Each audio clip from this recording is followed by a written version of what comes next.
Mahalaga ang kalusugan ng bawat mamamayan dahil ito ang sandata para sa ligtas at malakas na bukas.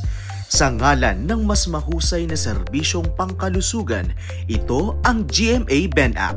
Bantay ang kalusugan, ligtas na kinabukasan. Ang BENApp o Bakuna Enumerators Application ay isang makabagong information system na parehong web-based at mobile-based. Layunin nitong mapadali ang monitoring at surveillance ng mga programang pangkalusugan, partikular na ang immunization programs ng pamahalaan. Maaari itong ma-access gamit ang mobile phones, tablets, laptop o computer.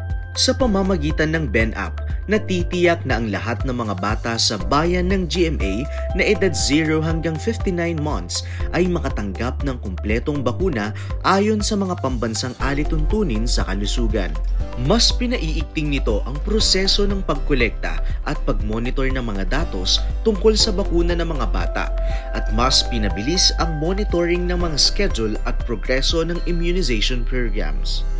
Sa pamamagitan ng BENApp, ang mga health workers gaya ng barangay health workers at midwives ay may kakayahang mag-record, mag-monitor at mag-track ng bawat bakuna na naibibigay sa mga bata.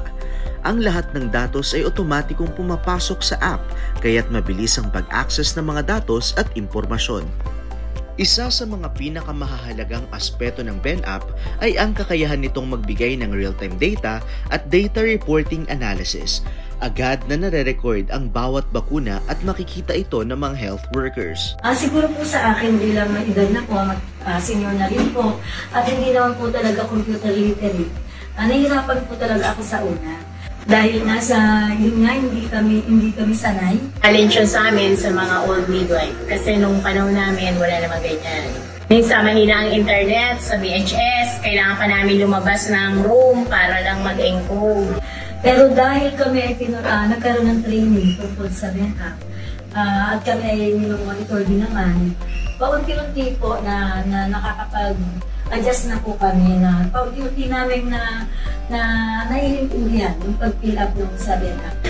Madali naman siya kasi may apps na susundan. Napapabilis din po yung pagre-report namin, pagre-record namin. Sa ngayon po, continuous naman po yung nila sa amin, yung pag-monitor.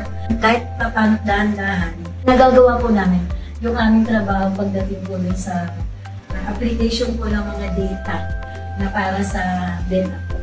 Dahil sa kakayahang magbigay ng accurate at real-time data, may kakayahang mamonitor ng pamahalaang bayan ang immunization status ng buong bayan na nakatutulong sa pagpaplano ng tamang mga hakbang batay sa mga datos at impormasyong nakapaloob sa BENApp. Ibig sabihin, mas napaghahandaan at napalalakas ang mga immunization programs sa bayan ng GMA. Kabahagi ang BENApp sa pag-abot ng 2030 Sustainable Development Goals, partikular sa SDG 3 o pangkalusugan. Sinisiguro ng BENApp na mapabuti ang kalusugan at kalidad ng buhay ng GMA-nians. Bahagi rin ito ng SDG 10 na naglalayong bigyang halaga ang pagkakapantay-pantay. Nais ng BENApp na matanggap ng mga bata ang sapat na bakunang kanilang kinakailangan nang walang pinipili. Pinalalawak din ito ang access ng mga individual sa serbisyong pangkalusugan. Nais ng BENApp na lumikha ng mas matibay at makatarungang lipunan sa pamamagitan ng pagtitiyak na ang lahat ng bata ay nakakakuha ng mga kinakailangang bakuna, pagbibigay halaga sa pagtutulungan ng lokal at nasyonal na pamahalaan at iba pang mga stakeholders, at pagsulong ng makabagong sistema sa pampublikong kalusugan. Magsama-sama tayo upang patuloy na mapabuti ang ating mga sistema, mapalakas ang ating mga programa at masigurong walang batang maiiwan.